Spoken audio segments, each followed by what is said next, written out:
Next is the gated D latch. D means data or delay.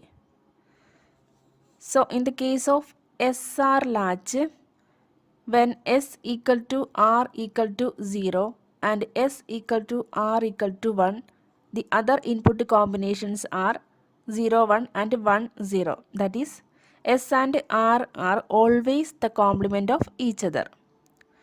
So we can construct a latch with a single input and obtain the R input by inverting it. That is, this is the single input and R is obtained by inverting it. And this single input is labeled as D, that is data.